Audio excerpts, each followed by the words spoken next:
철야해 주신 하나님의 말씀은 시편 86편 11절 말씀입니다. 구약성경 866페이지 근처에 있는 시편 86편 11절 말씀입니다.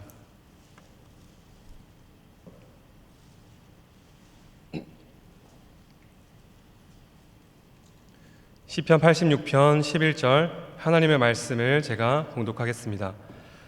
여호와여, 주의 도를 내게 가르치소서. 내가 주의 진리에 행하오리니 일심으로 주의 이름을 경외하게 하소서. 아멘. 네, 우리가 참 설교를 통해 많이 듣고 또 성경에서 많이 보게 되는 명령 중 하나는 두려워하지 말라일 것입니다. 혹자는 성경에 두려워하지 말라라는 표현이 365번 등장한다고 하죠. 이는 1년 365일 두려워하지 말라라는 하나님의 뜻이라고 해석합니다. 네, 일리가 있죠. 그런데 우리는 또한 성경에서 거듭해서 두려워하라라고 명령하는 내용을 발견합니다. 잘 아시다시피 잠언에서는 여호와를 경외하는 것이 지혜의 근본이다라고 말합니다. 여기서 경외한다라는 단어는 두려워한다라는 뜻이죠. 그리고 오늘 본문에서 다윗은 이렇게 기도합니다. 여호와여, 내가 주의 이름을 경외하게 하소서. 주님을 두려워하게 하소서. 이렇게 기도합니다. 이 외에도 하나님을 두려워하는 것에 대한 말씀은 아주 많이 있습니다. 우리는 성경을 통해서 예수님께서 우리를 두려움에서 해방시키신 소식도 듣고요. 또 한편으로는 마땅히 하나님을 두려워하라라는 말씀도 듣습니다. 그런데 사실 하나님을 향한 두려움, 이 주제는 성경에서 아주 중요한 주제입니다. 신학자 존 머리는요, 경건의 정수는 하나님을 두려워하는 것이다 라고 말합니다. 하나님과의 관계에 있어서 가장 중요한 것이 하나님을 두려워하는 것이다 라고 말하는 것이죠. 그런데 저를 비롯한 많은 현대인들은요, 하나님을 두려워해야 한다라는 이 사실을 많이 생각하지 않습니다. 우리는 두려움이라는 것을 부정적으로 생각하고 또 반대로 우리는 안락함과 안정을 추구하죠. 하나님과의 관계에 있어서도 우리는 친밀감을 추구합니다. 그래서 영적 침체에 빠지거나 하나님과의 관계에 문제가 있다고 생각될 때 우리는 더욱 친밀한 하나님을 생각하는 것이죠. 감동적인 간증의 말씀이나 여러 신앙 프로그램으로 또 다른 자극을 통해서 감정적인 경험을 통해 그 부족한 친밀감을 채우려고 합니다. 그러나 이것은 잘못된 해결책입니다. 이런 방법을 통해서 일시적으로 친밀감을 느끼고 또 감동을 받으면서 우리의 자기 만족적인 감정을 채울 수 있습니다. 그러나 이것은 결국 쳇바퀴 도는 것처럼 전혀 관계에 진전도 없고요, 신앙의 성숙도 없는 것이죠. 이런 현상에 대해서 J.I. 패커는요, 현대 교회들이 하나님을 편안한 이웃집 할아버지로 만들어 버렸다라고 문제를 진단합니다. 지나치게 하나님과의 친밀감을 추구하는 것은 오히려 하나님과의 관계에 도움이 전혀 안 된다는 것이죠. 이렇게 안락함과 친밀함을 추구하는 이것은요, 우리의 삶에서 만나는 여러 두려움들도 해결할 수 없습니다. 우리가 살아가는 지금의 세상은 사실 어떤 시대보다 안전한 시대를 살아가고 있습니다. 치안도 좋아졌고요, 여러 기술과 의학기술 또 사상과 문화 등 모든 것이 발전했습니다.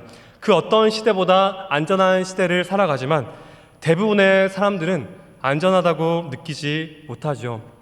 전염병과 여러 질병으로부터의 또 건강을 위해서 또 보이스피싱, 부동산 가격, 난방비, 가스비, 환율과 주식 시세, 또 우리나라의 정치, 물가 등등 수많은 불안의 대상에 시달리고 있습니다. 안락함을 추구하고 또 실제로 모든 면에서 안전해졌지만 더 많은 두려움에 시달리는 이 안전한 사회의 역설적인 현상을 우리는 어떻게 보아야 할까요?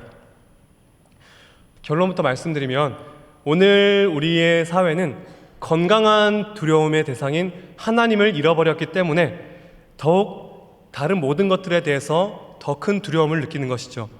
하나님을 향한 두려움을 회복할 때 우리는 이 시대의 다른 모든 두려움들로부터 해방될 수 있습니다. 하나님을 향한 두려움이 회복될 때 우리는 하나님과의 바른 관계를 누릴 수 있습니다. 그래서 오늘 말씀을 통해서 다른 모든 두려움을 이기게 하고 또 하나님과의 바른 관계를 누리는 열쇠가 되는 하나님을 향한 두려움에 대해서 살펴보려고 합니다.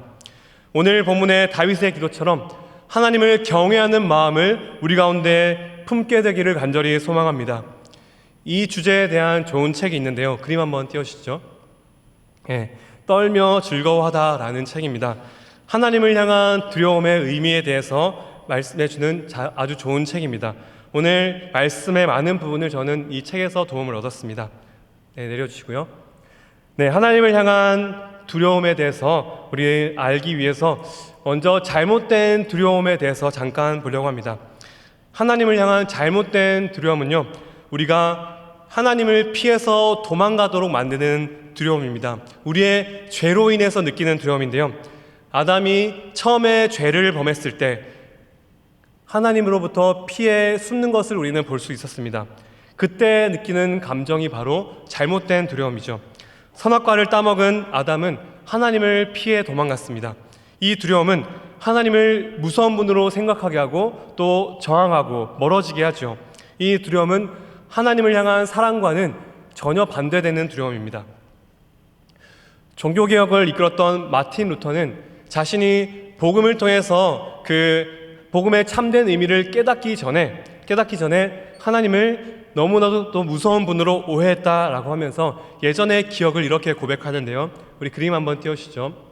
제가 한번 읽겠습니다. 그분은 엄격한 심판자로서 우리에게 맹렬히 진노하시며 많은 것을 요구하는 동시에 죄에 대한 대가로서 선행을 부과하시는 분입니다.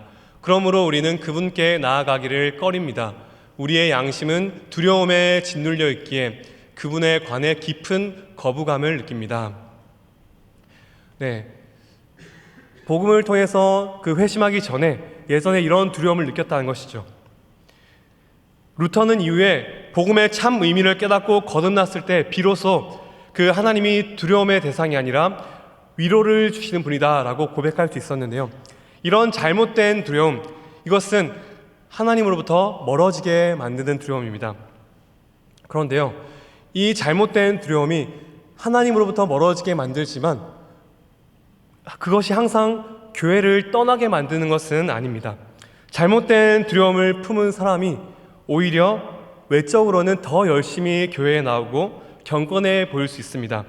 이 두려움은 하나님을 가혹하고 무서운 분으로 생각하게 하죠. 그래서 하나님을 향한 사랑 때문이 아니라 그저 벌받기 두려워서 의무감으로 혹시나 우리 가족에 무슨 일이 생길까봐 의무감으로 종교 생활을 하는 것이죠. 이들은 신앙의 감격과 기쁨은 없지만 외적으로 더욱 독실해 보이고 또 모범적인 신자로 보일 수 있습니다. 참 안타깝게도 적지 않은 그리스도인들이 이런 두려움, 잘못된 두려움에 사로잡혀 있습니다.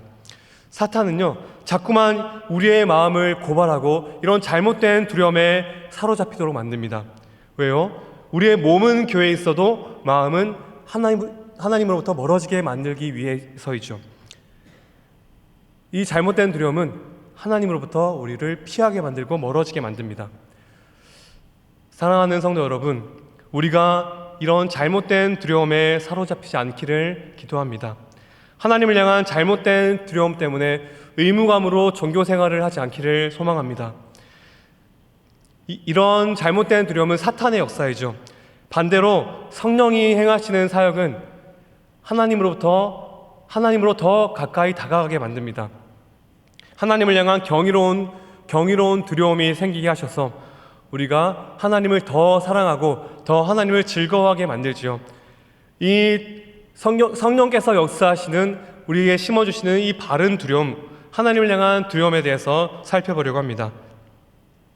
어떤 사람들은 이 하나님을 향한 두려움은 구약시대의 특징이다라고 말하는데요, 그러나 사실 하나님을 향한 이 올바른 두려움은 새 언약에 속한 이 신약시대에 속한 우리의 복입니다. 그래서 선지자 예레미야는요, 예수님을 통해서 성취하실 새 언약을 예언하면서 이렇게 말하는데요. 우리 예레미야 32장 38절부터 40절 말씀입니다. 우리 자막을 통해서 같이 한번 읽겠습니다. 시작. 그들은 내 백성이 되겠고 나는 그들의 하나님이 될 것이며 내가 그들에게 한 마음과 한 길을 주어 자기들과 자기 후손의 복을 위하여 항상 나를 경외하게 하고 내가 그들에게 복을 주기 위하여 그들을 떠나지 아니하리라 하는 영원한 언약을 그들에게 세우고 나를 경외함을 그들의 마음에 두어 나를 떠나지 않게 하고. 아멘. 네. 올해 우리에게 주신, 우리 교회에 주신 축복의 말씀이기도 하죠. 우리에게 복을 주시려고 영원한 언약을 세우시는데 우리의 복을 위해서 하나님을 향한 경외감, 두려움을 갖게 하신다라고 말씀합니다. 이 두려움은요, 우리에게 복을 주기 위한 것이고 하나님으로부터 떠나지 않게 하는 두려움입니다. 이 두려움은 하나님이 베푸시는 선하심과 또 하나님의 은혜와 반대되는 개념이 아닙니다. 우리가 하나님께로 더 가까이 나아가게 하는 두려움, 주님의 선하심 때문에 그분을 더욱더 의존하게 만드는 두려움이죠. 하나님의 선하심과 크신 은혜를 경험했을 때 느끼는 이 참되고 경건한 두려움을 말하는 것입니다. 철로 역정으로 유명한 존 버녀는요, 이 경건한 두려움에 대해서 이렇게 말하는데요. 우리 그림 한번 띄워주시죠. 제가 한번 읽겠습니다. 경건한 두려움은 하나님이 우리 영혼에 부어주신 사랑과 인애를 아는 데에서 흘러나온다. 실로 그분의 자비를 인식하는 것만큼 우리 영혼에 두려움을 부과하는 것은 없다. 주님을 향해 품는 두려움의 핵심에는 참된 부드러움과 온유함, 그분을 향한 깊은 사랑이 자리한다. 네, 하나님의 사랑과 그 자비를 아는 것만큼 우리는 하나님을 두려워할 수 있고요. 그 하나님을 향한 두려움에는 하나님을 향한 우리의 깊은 사랑이 있다라는 것이죠. 바른 믿음을 가진 신자는요, 성도다운 바른 두려움을 품는다라는 것입니다. 하나님을 향한 두려움이 곧 그분을 향한 사랑이다라고 말하는 것이죠. 우리가 하나님을 참되게 사랑한다라는 것은 하나님을 두려워한다라는 것과 정확하게 일치합니다. 지금 우리가 사는 이 시대는, 우리의 문화는 이 두려움에 대해서 심한 거부 반응을 보이죠. 두려워할 것이 너무나도 많은데, 그래서 우리에게는 위안이 필요한데 왜 하나님을 두려워해야 한다라고 말하냐라고 할 수 있습니다. 그래서 이 하나님을 향한 두려움을요, 우리는 하나님을 향한 존경, 공경과 같은 다른 말로 돌려서 표현하기도 하죠. 그래서 이 존경과 공경이라는 이 단어로 점잖게 표현하는데요. 그런데 성경이 말하는 이 하나님을 향한 경외, 이 두려움은요, 사실 두려움이라는 단어가 더 적절합니다. 하나님을 향한 두려움은요, 고요하고 또 차분하게 우리 마음에 차오르는 그런 존경심, 공경심, 이러한 것들을 훨씬 뛰어넘는 강렬하고 압도적인 반응인데요. 하나님의 크심과 하나님의 선하심, 그 놀라운 사랑을 우리가 인식할 때에 우리 마음 깊은 곳에서 전율하고 감격하며 떠는 것입니다. 하나님의 선하심과 그 크신 위엄을 알 때 그분의 아름다우심에 압도되어서 우리 마음 깊은 곳에서 느끼는 깊은 전율과 그 떨림을 주체할 수 없어서 그 감격하며 그 두려움을 느끼는 것, 그것이 하나님을 향한 두려움인 것이죠. 존경과 공경이라는 단어와 이 하나님을 향한 이 전율과 두려움, 이 차이가 좀 느껴지십니까? 그래서 성경은요, 이렇게 하나님을 향해서 깊이 전율하며 떠는 이 두려움을 그분을 참되게 사랑하는 것이고 또 우리가 하나님을 향해 느끼는 기쁨의 본질이다라고 말합니다. 하나님을 두려워하는 만큼 우리는 하나님으로 인해서 기뻐할 수 있다라는 것이죠. 여러분, 예수님의 기쁨이 무엇이었을까요? 갑자기 생뚱맞은 질문처럼 느껴질 수 있는데요. 예수님의 즐거움이 무엇이었을까요? 예수님의 즐거움은요, 하나님을 두려워하는 것이었습니다. 구약의 이사야는 구약의 복음서라고 말할 정도로 예수님에 대한 말씀으로 가득 차 있는데요.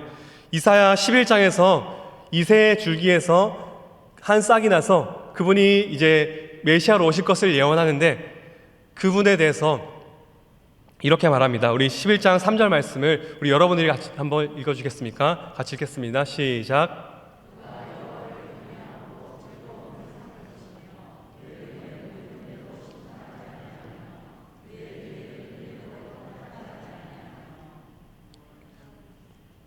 네, 말씀 다시 한번 띄워주시죠.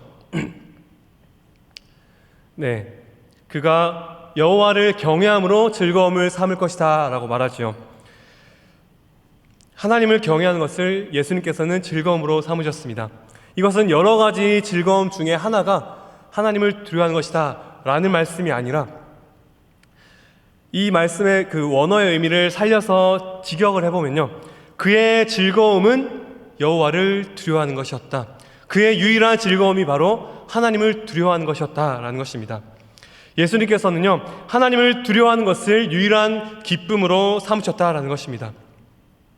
예수님께서 하나님을 두려워하는 것을 기쁨으로 삼으신 것처럼, 그 예수님께 연합한 우리는 그 하나님을 두려워하는 것을 참 기쁨으로 여기게 되는 것이죠. 하나님을 두려워하는 것이 이 기쁨과 연결된다는 것, 하나님을 두려워하는 것이 우리의 기쁨이다라는 것은 이 시편 2편에도 잘 나타나는데요, 우리 시편 2편 11절 말씀입니다. 같이 읽겠습니다. 시작. 여호와를 경외함으로 섬기고 떨며 즐거워할지어다. 아멘. 네, 여호와를 경외하는 것, 두려워하는 것은 곧 그분을 섬기고 떨며 즐거워하는 것이다 라는 것이죠. 하나님을 두려워하는 것이 그분으로 인해서 즐거워하는 것입니다. 하나님을 두려워한다는 것은 우리 마음 깊은 곳에서 하나님이 주시는 기쁨이 차올라서 주체하지 못하는 떨림과 감격을 느끼는 것이죠. 이러한 하나님을 향한 두려움을요, 19세기의 유명한 설교자였던 우리 스펄전 목사님은 이렇게 멋지게 표현하는데요, 우리 그림 한번 띄워주시죠. 제가 읽겠습니다. 신자들은 살아계신 하나님께 예배하며 그분을 받들 때 부드럽고 기쁨에 찬 두려움을 품고서 그분 앞에 나아갑니다. 우리 심령이 그분께 경배하는 일에 전념할 때, 그리하여 그분의 임재 앞에서 거룩한 즐거움을 맛보며 깊이 전율할 때, 우리는 그 어느 때보다도 더 가까이 하늘의 황금 보좌 앞으로 나아가기 때문입니다. 네, 부드럽고 기쁨에 찬 두려움, 그분의 거룩한 즐거움을 맛보며 전율할 때 우리는 그분의 보좌 앞으로 더 가까이 나아가는 것이다 라고 이렇게 아름답게 표현하고 있습니다. 네, 이렇게 우리는 우리의 심령이 그분을 향해 깊이 예배할 때 우리는 기쁨에 찬 두려움, 거룩한 즐거움을 맛보며 전율할 것입니다. 그때 우리는 하늘의 보좌 앞으로 더 가까이 나아갈 것이죠. 이렇게 하나님을 향한 두려움은 곧 우리의 기쁨이 된다라는 것입니다. 하나님을 향한 두려움과 그분을 향한 우리의 사랑과 즐거움에는 어떠한 차이도 없는 것이죠. 이 깊은 전율과 함께 찾아오는 이 하나님을 향한 두려움은 그분 앞에서 느끼는 우리의 행복을 정확하게 표현하는 단어입니다. 다른 말로 하면 하나님을 향한 두려움은 우리 신자에게 있어서 가장 합당한 기쁨이 된다라는 것이죠.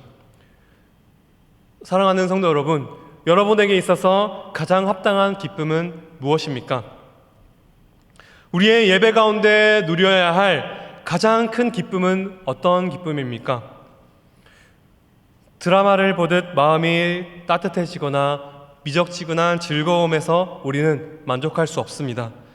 하나님을 향한 사랑이 우리 마음 깊은 곳에서 전율과 경이로움으로 충만해지듯이 하나님을 향한 두려움으로 가득 찬 기쁨, 전율과 경이로움으로 가득 찬 즐거움으로 우리는 기뻐해야 하는 것이죠.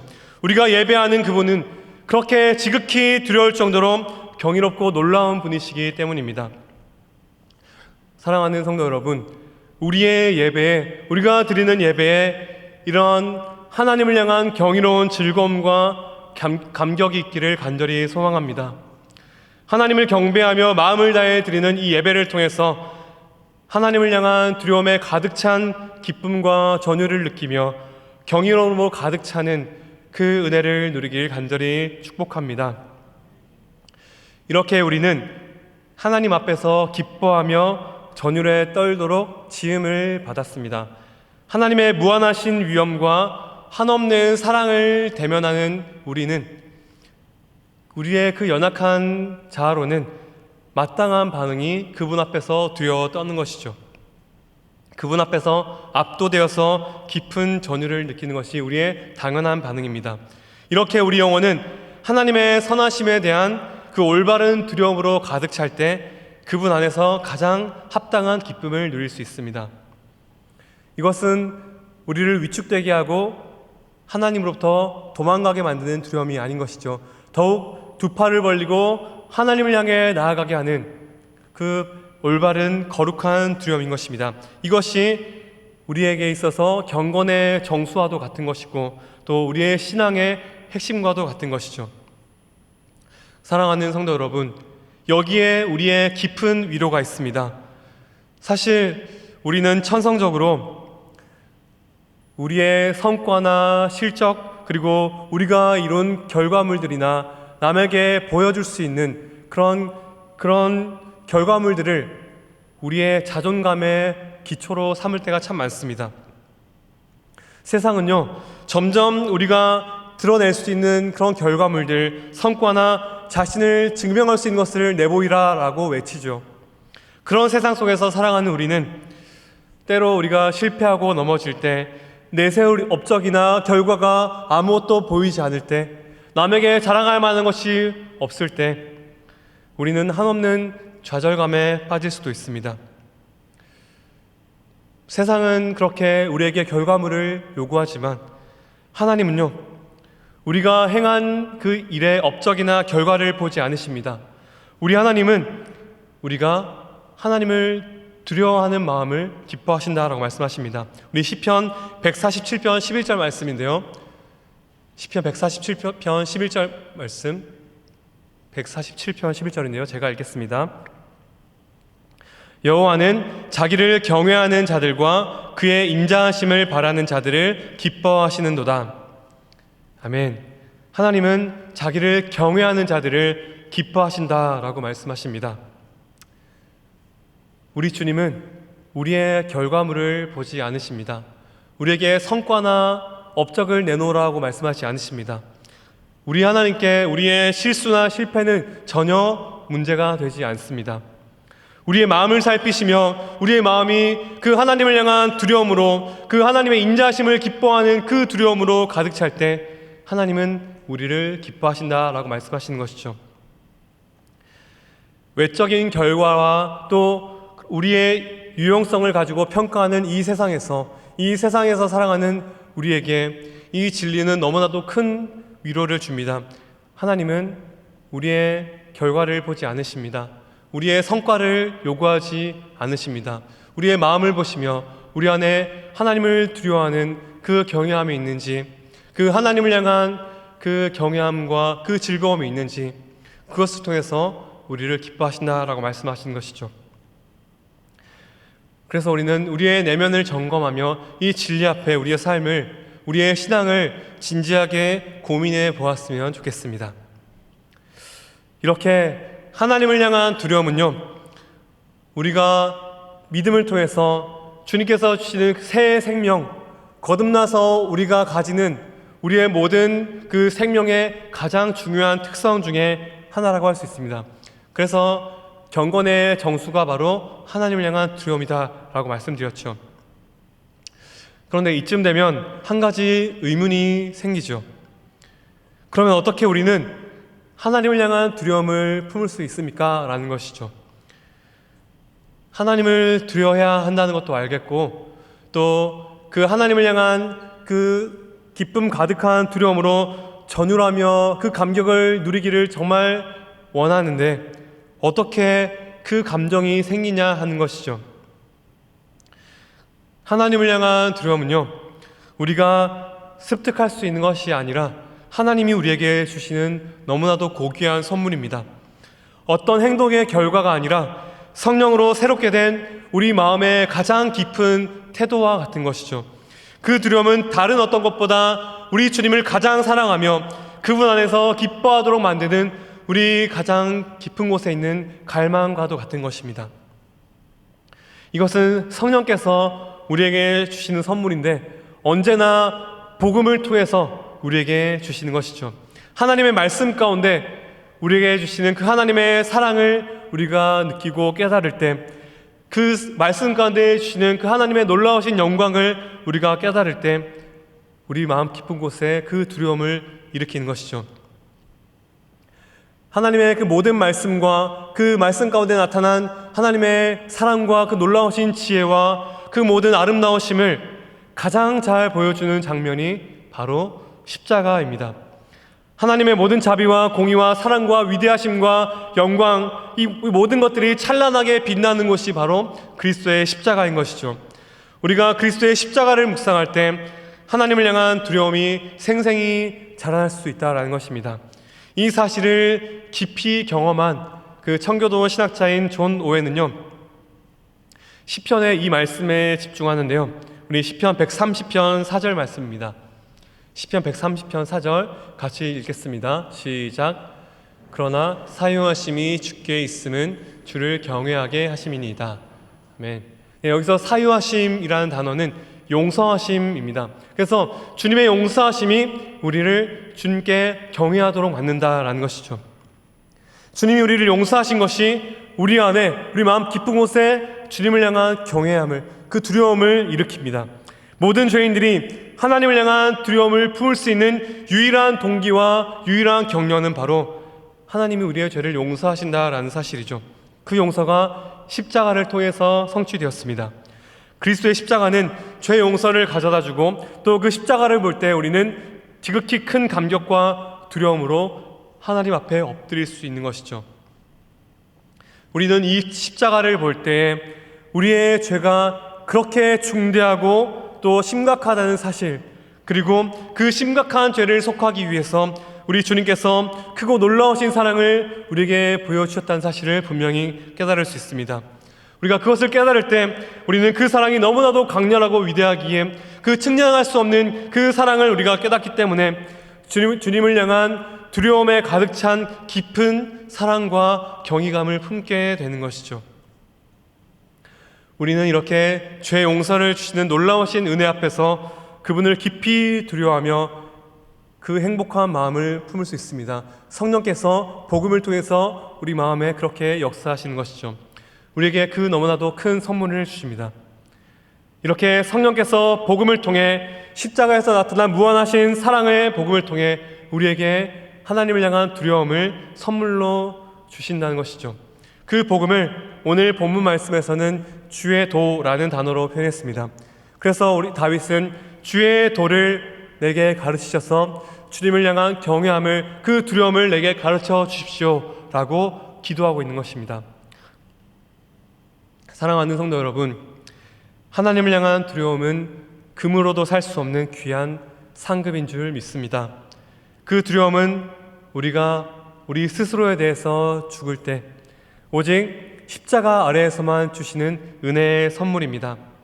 하나님의 선하심과 인자하심과 그분의 모든 영광을 기뻐하게 하시는 그 하나님을 향한 두려움이 우리의 심령에 가득하기를 간절히 소망합니다. 그래서 그 두려움 안에서 참되게 주님을 예배하며 하나님과의 바른 관계 속에서 그 하나님을 향한 경외함과 두려움이 회복되어서 더욱 깊이 하나님을 사랑하며 즐거워하시는, 그래서 하나님만으로 기뻐하는 저와 여러분들이 되기를 간절히 소망합니다. 이렇게 우리는 하나님을 향한 두려움에 대해서 살펴보았는데요. 그런데 안타깝게도 저를 포함한 많은 오늘날의 그리스도인들은 이렇게 하나님을 두려워하는 마음들, 하나님을 향한 지식을 전혀 실용적이지 않은 신앙의 사치라고 생각합니다. 저도 마찬가지였는데요. 우리는 외적인 유용성과 성과를 중시하기 때문에 또 그런 세상을 살아가다 보니 실용적인 설교를 좋아하고요. 지금 당장 써먹을 수 있는 유용한 매뉴얼과 같은 그런 원리들을 원하는 것이죠. 온갖 도전이 그리고 시련이 가득한 이 현대인의 삶에서 정말 하나님을 알고 두려워하는 것이 우리에게 정말 유익이 될까요? 매일매일 삶의 현장에서 전쟁 같은 하루를 보내며 살아가는 우리에게 하나님의 크심을 알고 두려워하는 이 말씀은 참 뜬구름 잡는 것처럼 느껴지기도 합니다. 점점 메말라가는 우리의 심령에 생기가 없고 냉담한 마음이 지속되는 그 침체가 계속될 때 당장 우리를 위로하고 당장 도움이 되는, 당장 우리의 감정을 뜨겁게 하는 생산적인 말씀이 필요하다라고 생각이 되는 것이죠. 그런데 성경은 이렇게 말합니다. 요한복음 17장 3절인데요. 우리 같이 한번 읽겠습니다. 시작. 영생은 곧 유일하신 참 하나님과 그가 보내신 자 예수 그리스도를 아는 것이니이다. 아멘. 하나님을 아는 것, 예수 그리스도를 아는 것이 영생이고 우리에게 참된 기쁨이다 라고 말합니다. 그분의 사랑을 묵상하며 하나님과 그리스도를 알아갈 때에, 그분의 크심을 바라볼 때 날마다 집착하던 매일의 사소한 일들에서 벗어나 오늘 있는 그 자리에서, 우리가 살아가는 그 자리에서 하나님 주시는 영생을 누릴 수 있다라는 것이죠. 하나님과 예수 그리스도의 영광스러운 위엄을 우리가 묵상하고 숙고할 때에, 두려움에 찬 즐거움을 느낄 때에 우리는 하나님 나라를 누리며 살아갈 수 있는 것입니다. 그것이 영생이죠. 이것을 정말 경험을 통해서 절실하게 깨달았던 한 인물이 있는데요. 청교도 신학자 존 오웬은요, 이 사실을 너무나도 깊이 깨달았습니다. 그는 너무나도 깊은 슬픔과 고통에 익숙했던 사람인데요. 그의 생애 후반부에 그 잉글랜드 정부의 그 고통에 시달렸고요. 그리고 11명의 자녀가 있었는데 그 11명의 자녀가 또 자신의 아내가 먼저 죽고 묻히는 것을 지켜보아야 했습니다. 그의 슬픔과 고통이 얼마나 컸을지 사실 저는 감히 상상도 할 수가 없는데요. 그런 큰 슬픔과 침체될 수밖에 없는 상황에 무엇이 그에게 위로가 되었을까요? 10명의 자녀를 먼저 떠나보낸 그가 이렇게 기록했는데요. 우리 그림 한번 띄워주시죠. 제가 읽겠습니다. 그리스도의 영광을 묵상하는 일은 우리 마음을 회복시키며 가라앉힌다. 그 일은 이 땅의 삶에서 겪는 시련 너머로 신자들의 마음과 생각을 고양시킬 뿐 아니라 그 시련들이 지닌 모든 유해한 요소를 물리치는 최상의 해독제가 된다. 이러한 묵상이 없이는 우리 영혼이 시련으로 인해 혼란에 빠지며 그 속에 갇혀 버릴지도 모른다. 사랑하는 성도 여러분, 혹 우리의 영혼 가운데 은혜가 없어지고 메말라가는 것을 뚜렷하게 느끼시는 분들 계십니까? 우리의 마음이 차가워지고 굳어지며 영적인 무감각함이, 영적인 둔함이 찾아올 때가 있습니다. 이렇게 존 오웬처럼 큰 슬픔과 고통 가운데 세상에서 만나는 시련과 좌절 속에서 우리의 영혼이 말할 수 없는 깊은 침체 속에 빠질 때가 있습니다. 그런 사람들에게 존 오웬은 이렇게 외치죠. 그런 영혼의 침체에서 벗어나 회복하기 위해서는 그리스도의 영광을 바라보며 그 안에 머무르는 것보다 나은 것은 없습니다. 사실 그것이 유일한 방책입니다. 그리스도와 그분의 영광을 묵상하는 일, 그 영광이 지닌 변혁의 능력을 마음속에 적용함으로 모든 은혜가 소생하게 하는 것이야말로 우리의 유일한 해결책입니다. 아멘이십니까? 어떤 침체의 상황이나 어떤 두려움 가운데 있을지라도 그리스도의 영광을 바라보며 그분을 묵상하는 것이 우리의 영혼을 살리는 유일한 해결책인 줄 믿습니다. 사랑하는 성도 여러분, 성령께서 우리에게 주의 도를 가르치셔서 주의 선하심과 광대하심과 그 크신 사랑을 묵상할 때 우리의 심령에 하나님을 향한 거룩한 두려움을 일으키셔서 우리 마음 깊은 곳에서 그 주님의 크신 사랑을 인해서 깊이 전율하고 떨며 즐거워하며 그분으로 인해서 만족하는 은혜가 있으시길 간절히 소망합니다. 그렇게 하나님을 향한 올바른 두려움으로 떨며 즐거워하며 이를 통해서 세상의 모든 두려움들을 이기고 하나님을 더욱 사랑하고 즐거워하시는 우리 성도님들 되시길 간절히 축원드립니다. 아멘. 우리 함께 찬양하고